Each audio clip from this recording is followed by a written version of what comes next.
नमस्कार। आज का विषय है उपवास के प्रकार। पिछले सेशन में हमने चर्चा की थी उपवास क्या है, उपवास के लिए तैयारी कैसे करें और उपवास को कैसे तोड़ें।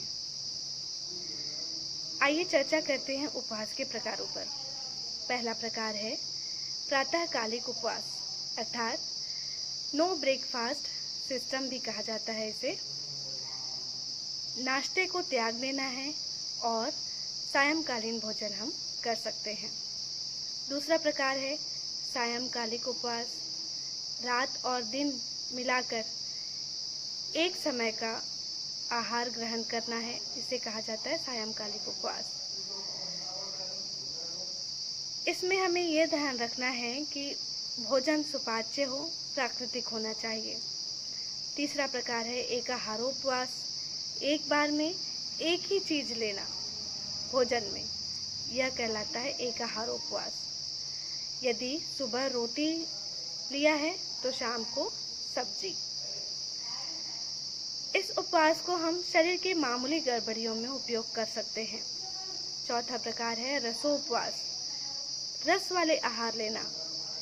एक समय निर्धारित कर देते हैं कि इन अंतराल में हम सिर्फ और सिर्फ रस का उपयोग करेंगे। जैसे फलों का रस हो सकता है, सब्जियों का सूप हो सकता है। दूध को रसोपवास में शामिल नहीं करना है। अगला है फलोपवास, केवल रसदार फलों का या साग सब्जी का उपयोग करके उपवास रखना। इसके साथ ही साथ एनिमा देना बहुत ही आवश्यक है। अगला जो उपवास है वह है पूर्णोपवास। 5 से 40 दिन के अंतर्गत इसको रखा जा सकता है। साथ ही इस उपवास को सिर्फ जल पर ही निर्भर रखना है, अर्थात जल के साथ ही उस उपवास को करना है। यह स्वेच्छापूर्वक करने वाली स्थिति है। इसके पूर्व मानसिक रूप से तैयार होना बहुत ही आवश्यक है। साथ ही जल पीने का समय निश्चित होना चाहिए और जिस पानी को हम चिकित्सकीय स्वरूप में या उपवास के दौरान उपयोग कर रहे हैं शुद्ध होना चाहिए। बीच बीच में कागजी नींबू या नींबू का रस उपयोग कर सकते हैं पानी के साथ। इसके साथ ही साथ एनिमा लेना, हल्के फुल्के व्यायाम करना, साधारण स्नान करना और साथ ही प्रतिदिन आधे से 1 घंटे का विश्राम बहुत ही आवश्यक है। साथ में मानसिक शांति बहुत ही आवश्यक है। पूर्णोपवास के दौरान कुछ उभार भी निकलते हैं जिनकी चिकित्सा करना या उसे दूर करना बहुत ही आवश्यक है।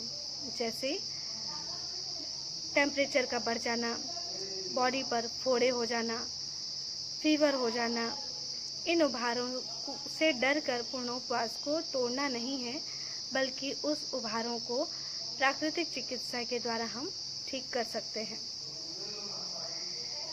पूर्णोपवास के दौरान यदि ये उभार निकलते हैं तो उसे दवाइयों के द्वारा ट्रीट करने की कोशिश न करें और जल में नमक बिल्कुल न मिलाएं। अगला जो उपवास है वह है लघु उपवास। जिस प्रक्रिया को हमने पूर्णोपवास में पूर्ण किया है उसी को हम 3 से 7 दिन के अंदर में पूरा करते हैं। अगला है दुग्धोपवास। टाइम फिक्स करते हुए जिस समय जल लेना है उसके स्थान पर हम दूध का सेवन करते हैं। मठोपवास, दूध के स्थान पर मठे का उपयोग करना। साथ ही साप्ताहिक उपवास, जिसे सामान्यतः लोग रखते ही हैं, सप्ताह में 1 दिन का उपवास। ये मुख्य उपवास हैं जिन्हें हम चिकित्सकीय अर्थ के साथ उपयोग कर सकते हैं और रोग को दूर कर सकते हैं।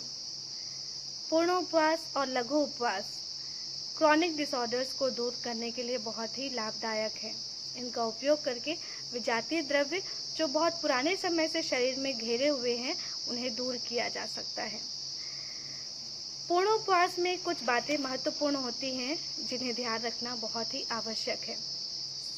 समय पर जल लेना ही है, स्वच्छ और ताज़ा जल होना चाहिए, एनिमा ज़रूर होना चाहिए, व्यायाम आवश्यक है, साथ ही ईश्वरोपासना जप आदि साथ में अगर करें तो और भी ज़्यादा लाभ होंगे। उपवास के इस सेशन में इतना ही, अगले सेशन में और भी चर्चा करेंगे। तब तक के लिए धन्यवाद।